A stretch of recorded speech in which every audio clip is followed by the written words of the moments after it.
Every story we tell is a journey, a thrilling adventure that will keep you hooked from start to finish. Before we begin, let us know where you're watching from. We love seeing our community come together from all around the world.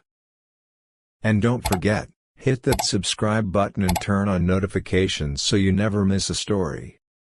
Tomorrow, we have a special story just for you. Trust us, you won't want to miss it. See you on the next adventure. This man threw coffee at a soldier. You won't believe what happened next.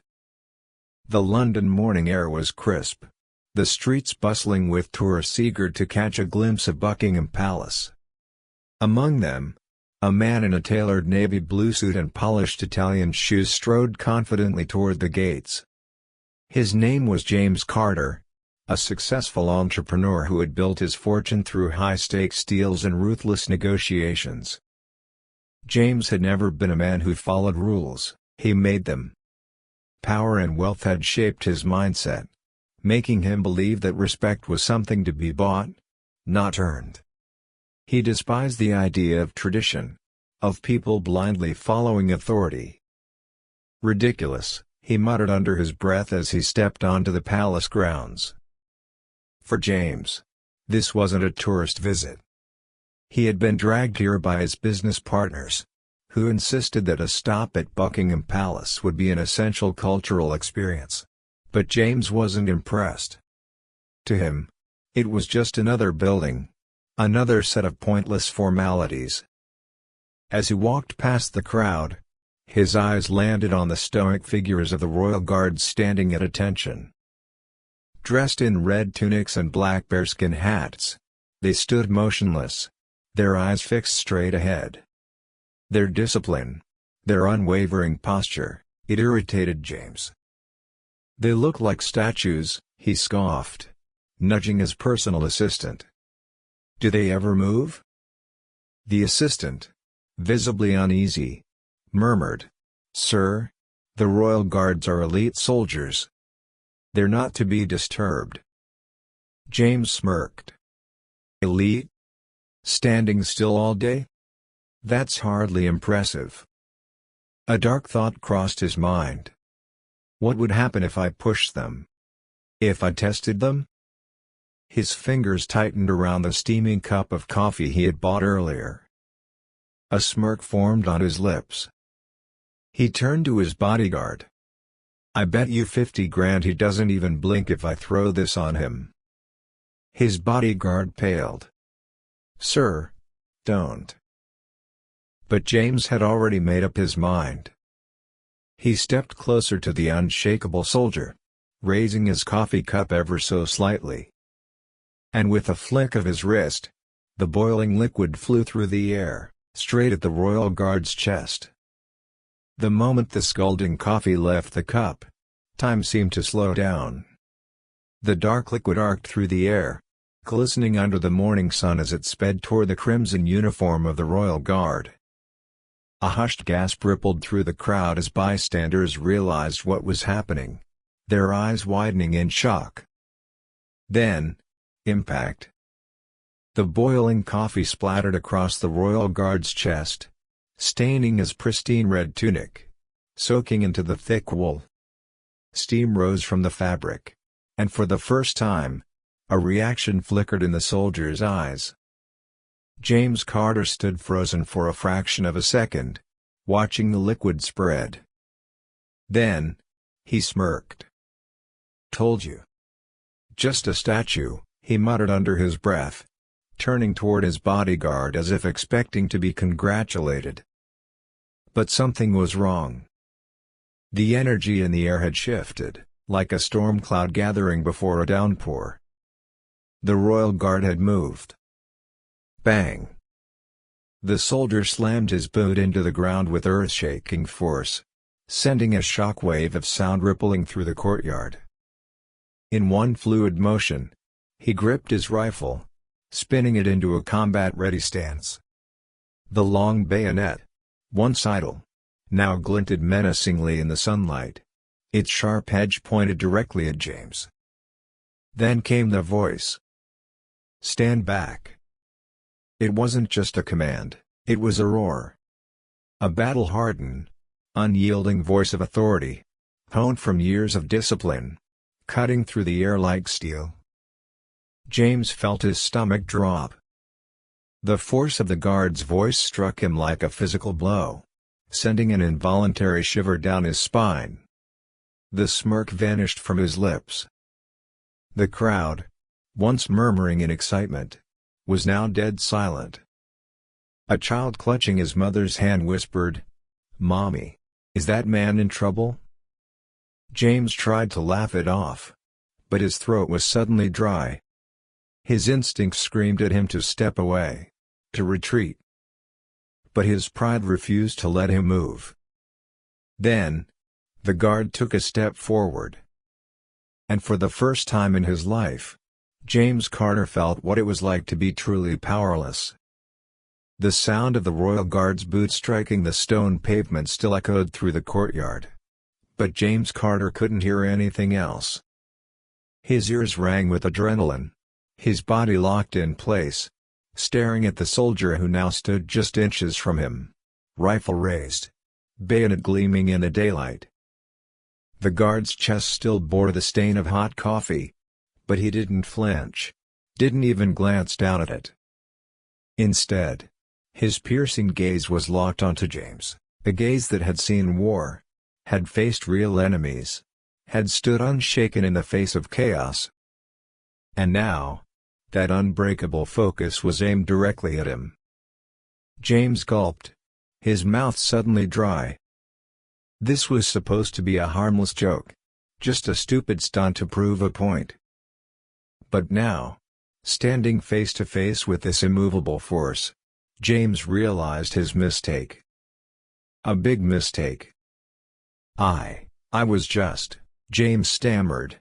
But the words died in his throat as the guard took another step forward, his posture still rigid but his presence towering, suffocating. He wasn't moving like a man in a costume. He was moving like a soldier. A predator. The tourists who had once been giggling and snapping photos now stood motionless, their cameras lowered. Nobody was laughing. Someone in the crowd whispered, "This guy is done for." James's instincts screamed at him to back away. But he was frozen, trapped between pride and terror. His bodyguard, usually the one to step in, refused to move, eyes darting between James and the soldier. He knew better than to interfere with the Royal Guard. Then, it happened. The guard spoke again, his voice calm, controlled, but carrying the full weight of military authority. "You have assaulted a soldier of the British Armed Forces." James felt the blood drain from his face. His legs wobbled, his hands shook. The weight of those words, of what he had just done, hit him like a freight train. And for the first time in his life, James Carter had no way out. James felt his knees weaken, his body screaming at him to move, to step back, to do something, anything, to escape the intensity of the moment. But it was too late. The Royal Guard stood firm, rifle in position, his bayonet gleaming under the British sun. Though he had not struck James, though his movements were precise and disciplined, there was no mistaking the sheer force of his presence. And then, security arrived.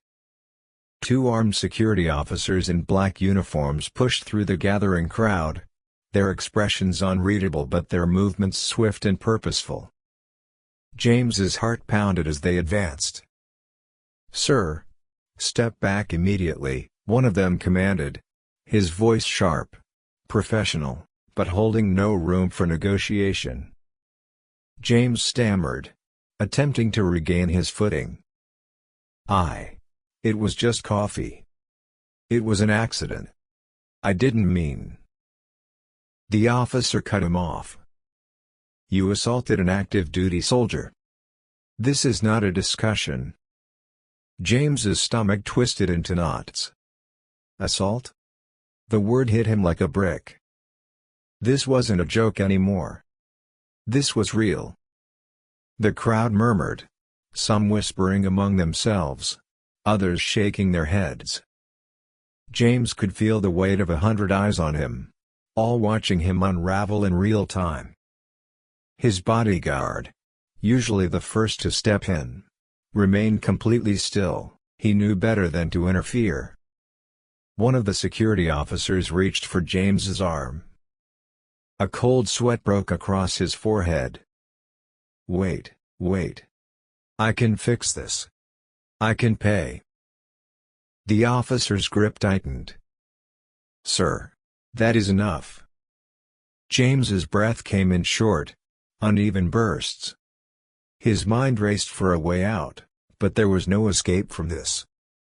The guard who had been stained with coffee never once looked away, never once faltered. He simply stood, unshaken, disciplined, as if James's actions had never even mattered. And somehow, that made it worse. The billionaire who once controlled boardrooms, who dictated terms to powerful men, now stood powerless before a soldier who hadn't even needed to lift a finger. The realization hit him like a punch to the gut. He had lost control. And worse, he knew he deserved it. James's breathing was ragged, his pulse thundering in his ears as the security officer's grip on his arm tightened. "Sir, you need to leave. Now."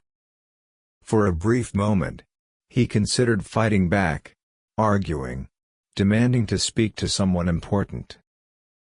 But as he looked around, at the silent, judging faces of the crowd, at the unwavering royal guard, at the security officers who would not hesitate to remove him by force, he knew he had lost. His legs felt heavy as he took an unsteady step backward, trying to salvage what little dignity he had left. But dignity was no longer his to reclaim. The people watching him had already made up their minds. The murmurs around him stung worse than any punishment could. Unbelievable. What kind of person does that? I hope they never let him back here again. James's throat tightened, his hands clenched into fists at his sides. Never in his life had he been so publicly humiliated. And yet, the royal guard still had not moved. The soldier, the man he had just tried to degrade, stood there, unshaken, undisturbed, as if James had never even mattered. That was the worst part. James had spent his life commanding attention, bending people to his will, controlling every situation to his advantage. But here, in front of this unbreakable force of discipline and duty, he was nothing. His shoulders sagged as he turned, his feet carrying him toward the exit like lead weights. Security followed him closely, ensuring he wouldn't try to pull another stunt. His bodyguard trailed behind, refusing to meet his eyes. He had come here feeling untouchable. He left knowing he was powerless. And for the rest of his life, whenever he saw a royal guard in a red tunic and a bearskin hat, he would remember the day he lost everything that truly mattered. Not money. Not power. Respect. And the worst part? He knew he'd never get it back. Do you think the businessman got what he deserved?